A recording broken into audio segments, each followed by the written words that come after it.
Oil ಹಾಕಿದ್ದೀನಿ, 1 table spoon ಜೀರಿಗೆ ಹಾಕಿದ್ದೀನಿ, ಹಾಗೆ ಬೆಳ್ಳುಳ್ಳಿ ಶುಂಠಿ ಜಜ್ಕೊಂಡು ಹಾಕಿದ್ದೀನಿ, ಸ್ಮ್ಯಾಶ್ ಮಾಡಿ ಹಾಕಿದ್ದೀನಿ.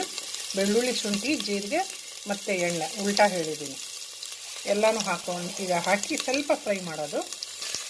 ಈಗ ಹಸಿಮೆಣಸಿನ್ಕಾಯಿ ಖಾರ ನೋಡ್ಕೊಂಡು ನೀವು ಹಾಕ್ಕೊಳ್ಳಿ ಎಷ್ಟು ಅಷ್ಟು. ನಾನು 4 ಹಸಿಮೆಣಸಿನ್ಕಾಯಿ, ಪಲಾವ್ ಎಲೆ, ಈರುಳ್ಳಿ, ಒಂದು ಈರುಳ್ಳಿ ಹಾಕಿದ್ದೀನಿ, ಚಾಪ್ ಮಾಡಿದ್ದೀನಿ, ಹೆಚ್ಕೊಂಡಿದ್ದೀನಿ. ಒಂದು ಸಣ್ಣ ಕಪ್ಪು ಹೆಸರುಬೇಳೆ ಹಾಕಿದ್ದೀನಿ. ಈ ಸಣ್ಣ ಲೋಟದಿಂದ 1 ಕಪ್ಪು ಹೆಸರುಬೇಳೆ ಹಾಕಿದ್ದೀವಿ. ಸ್ವಲ್ಪ ಹುರ್ಕೋಬೇಕು, ಒಂದು 2-3 ನಿಮಿಷ ಹುರ್ಕೊಳ್ಳಿ ಚೆನ್ನಾಗಿ. ಆಲೂಗಡ್ಡೆ 1-2 ಸಣ್ಣ ತೊಗೊಂಡಿದ್ದೀವಿ, ಬೀನ್ಸು, ಆಮೇಲೆ ಟೊಮಾಟೊ ಎಲ್ಲನೂ ಹಾಕೋದೀಗ ಒಟ್ಟಿಗೆ ಎಲ್ಲ ಹಾಕ್ತಿದ್ದೀವಿ. ಚೆನ್ನಾಗಿ ಫ್ರೈ ಆಗಬೇಕು.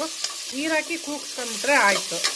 ಈಗ ಪೆಪ್ಪರ್ ಪೌಡ್ರು ಹಾಕ್ತಾಯಿದ್ದೀನಿ, ಕ್ರಷ್ ಮಾಡಿದ ಪೆಪ್ಪರ್ ಪೌಡರ್. ತೆರಿ ಇರಬೇಕು, ತುಂಬ ನೈಸ್ ಇರಬೇಕು. ಅಕ್ಕಿ ಹಾಗೆ ಒಂದು ಲೋಟ ತೋರಿಸಿದ್ನಲ್ಲ, ಆ ಲೋಟದಿಂದ ಅಕ್ಕಿ ತೊಗೊಂಡಿದ್ದೀವಿ.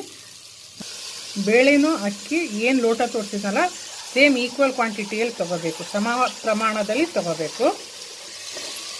ಸ್ವಲ್ಪ ಹುರ್ಕೊಳ್ಳಿ. ಇದ್ದೀವಿ ಉಪ್ಪು ಟೇಸ್ಟ್ ನೋಡ್ಕೊಂಡು, ಅಕಾರ್ಡಿಂಗ್ ಟು ಯುವರ್ ಟೇಸ್ಟ್ ನೋಡ್ಕೊಂಡು ನೀವು ಆ್ಯಡ್ ಮಾಡ್ಕೊಳ್ಳಿ. ಈಗ ನೀರು ಆ್ಯಡ್ ಮಾಡ್ತಾಯಿದ್ದೀವಿ.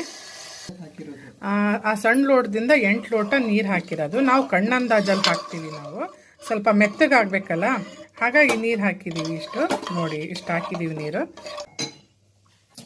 ಈಗ ಲಿಡ್ ಮುಚ್ಚಳ ಮುಚ್ಚಿದ್ದೀವಿ.